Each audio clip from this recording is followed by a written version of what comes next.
Hello everyone, नमस्कार दोस्तों। जाबाज study power point के चैनल में आप सभी का स्वागत है। तो आइए आज हम फिजिक्स के मोस्ट 10 इंपॉर्टेंट क्वेश्चन जानने वाले हैं। तो पहला क्वेश्चन क्या कह रहा है? पहला क्वेश्चन है हमारा, निम्नलिखित कथनों पर विचार कीजिए। निम्नलिखित कथनों पर विचार कीजिए। तो पहला दिया गया है, बर्फ हमारे तलवों पर बहुत ही कम प्रतिक्रिया बल लगाती है, जिसके कारण हम चल नहीं पाते हैं। जिसके कारण हम चल नहीं पाते हैं, ये वाला सही हो जाएगा, क्योंकि बर्फ हमारे तलवों पर बहुत ही कम प्रतिक्रिया बल लगाती है। क्यों?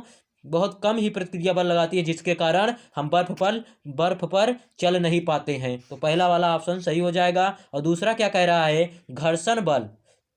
घर्षण बल वस्तुओं के संपर्क तलों के क्षेत्रफल पर निर्भर नहीं करता है। ये भी सही हो जाएगा, क्योंकि घर्षण बल वस्तुओं के संपर्क तलों के क्षेत्रफल पर निर्भर नहीं करता है। तो तीसरा वाला क्या कह रहा है? घर्षण बल संपर्क में स्थित सतहों के बीच कार्यरत अभिलंब प्रतिक्रिया के अनुक्रमानुपाती होता है। तीसरा वाला भी सही हो जाएगा। तो हमारा तीनों सही है। तो हमारा कौन सा ऑप्शन सही हो जाएगा? ये सभी, डी वाला ऑप्शन सही हो जाएगा पहले नंबर क्वेश्चन का। तो आइए दूसरा नंबर क्वेश्चन क्या है? दूसरा नंबर क्वेश्चन कह रहा है, जब एक वस्तु स्वतंत्र रूप से गिरती है तो इसकी जब एक वस्तु स्वतंत्र रूप से गिरती है तो इसकी स्थितिज ऊर्जा जो होती है वह गतिज ऊर्जा में परिवर्तित होती है। क्या होती है? इसकी जो स्थितिज ऊर्जा होती है, इसकी गतिज ऊर्जा में परिवर्तित हो जाती है। इसीलिए जब एक वस्तु स्वतंत्र रूप से गिरती है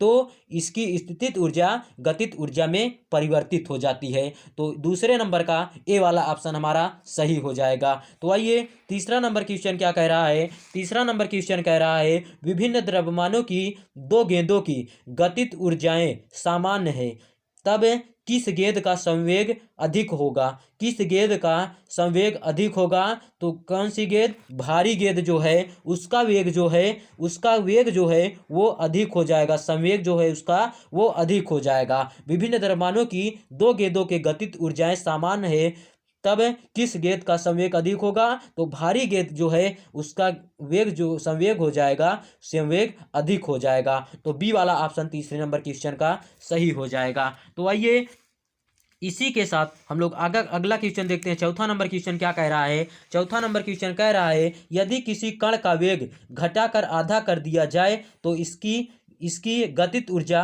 क्या होगी? तो इसकी गतिज ऊर्जा जो है 1/4 बढ़ जाएगी। क्या हो जाएगी? एक घटा कर आधा कर दिया जाए तो इसकी गतिज ऊर्जा 1/4 हो जाएगी। कितनी हो जाएगी? 1/4 हो जाएगी। तो हमारा चौथा नंबर का डी वाला ऑप्शन सही हो जाएगा। तो पांचवा नंबर क्वेश्चन क्या कह रहा है? पांचवा नंबर क्वेश्चन कह रहा है हमारा, एक पिंड का पृथ्वी पर द्रव्यमान 6 किग्रा है। अगर इसके द्रव्यमान को चंद्रमा पर मापा जाए तो कितना होगा? अगर इसके द्रव्यमान को हम चंद्रमा पर नापेंगे तो कितना होगा? अगर देखिए, एक पिंड का पृथ्वी पर द्रव्यमान अगर 6 किग्रा होगा, तो अगर इसको हम चंद्रमा पर भी नापेंगे तो हमारा 6 ही किग्रा निकल के आएगा, क्योंकि पृथ्वी पर भी उतना और उतना उसी पर चंद्रमा पर भी नापेंगे तो उतना ही आएगा। तो हमारा 6 किग्रा सही आंसर हो जाएगा। तो पांचवें नंबर का हमारा डी वाला ऑप्शन सही हो जाएगा। तो छठवां नंबर क्वेश्चन क्या कह रहा है? छठवां नंबर क्वेश्चन कह रहा है, ऊंचाई से गिरने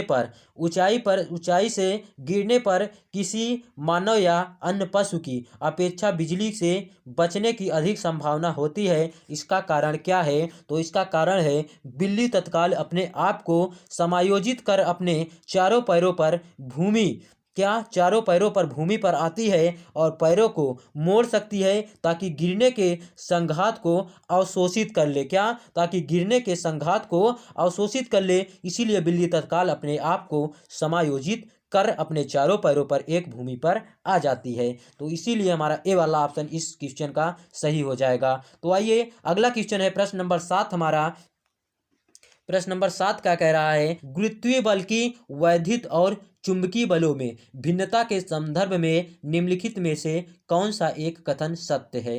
कौन सा एक कथन सत्य हो जाएगा? चारों कथन दिया गया है। ए दिया गया है, गुरुत्वीय बल अन्य दोनों की अपेक्षा प्रबल होता है, ये गलत हो जाएगा, ये असत्य है। और गुरुत्वीय बल बी वाला दिया गया, गुरुत्वीय बल केवल आकर्षी होता है, जबकि वैद्युत तथा चुंबकीय बल आकर्षी और आकर्षी और प्रतिकर्षी होते हैं। तो बी वाला ऑप्शन हमारा सत्य हो जाएगा। जब हमारा बी वाला सत्य हो गया तो देखिए सी वाला क्या दिया गया, गुरुत्वीय बल का परास बहुत कम होता है, ये भी असत्य है। और गुरुत्वीय बल का वृत्तीय बल एक दीर्घ परासी बल है, जबकि अन्य दोनों लघु परासी बल है, ये भी असत्य हो जाएगा। तो हमारा बी वाला ऑप्शन सत्य है, तो हमारा 7वें नंबर का बी वाला ऑप्शन सही हो जाएगा। तो आइए 8वां नंबर क्वेश्चन क्या कह रहा है। 8वां नंबर क्वेश्चन कह रहा है हमारा निम्नलिखित क्या, निम्नलिखित कथनों में से कौन सा कथन सही नहीं है। निम्नलिखित कथनों में से कौन सा कथन सही नहीं है, ये पूछा है, कौन सा कथन सही नहीं है। तो देखिए जो ए वाला दिया गया, किसी पिंड का भार भिन्न भिन्न ग्रहों पर भिन्न भिन्न होता है, ये सही है।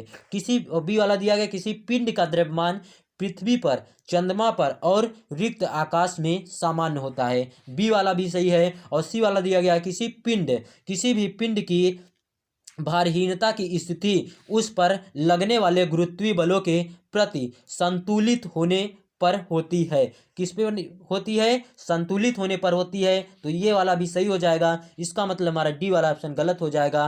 पृथ्वी की सतह पर समुद्र तल पर किसी भी पिंड का भार और द्रव्यमान सामान्य होता है, ये गलत हो जाएगा। तो हमारा 8वें नंबर का डी वाला ऑप्शन सही हो जाएगा, ये कथन सही नहीं है डी वाला।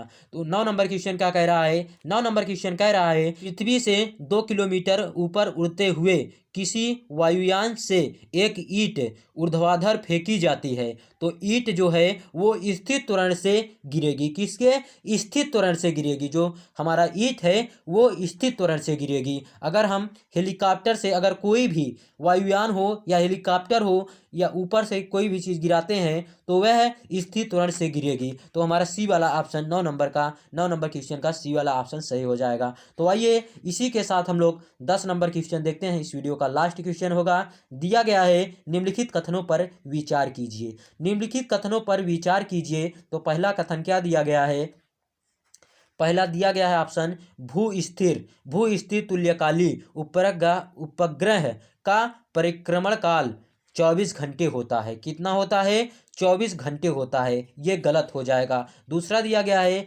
भू स्थिर तुल्यकाली उपग्रह की ऊंचाई 36,000 किमी होती है, दूसरा वाला सही है। तीसरा क्या कह रहा है, भू स्थिर उपग्रह की कक्षा का तल पृथ्वी के गुरुत्व केंद्र से गुजरना चाहिए, ये भी सही है, तीसरा वाला। चौथा क्या कह रहा है, उपग्रह को अपनी कक्षा में पूर्व से पश्चिम दिशा की ओर परिक्रमण करना चाहिए, ये भी गलत हो जाएगा। तो हमारा 2 नंबर और 3 नंबर सही हो जाएगा। तो 2 और 3 बी वाला ऑप्शन सही हो जाएगा हमारा 10वें नंबर क्वेश्चन का। तो देखिए कितना इंपॉर्टेंट क्वेश्चन आप लोगों के लिए कराया जा रहा है। तो एक बार शानदार तरीके से वीडियो को शेयर कर दीजिए, लाइक कर दीजिए और जो चैनल पर नया है सब्सक्राइब कर दीजिए। तो आप लोगों को इस वीडियो में लास्ट तक बने रहने के लिए धन्यवाद दोस्तों। Keep learning, keep growing.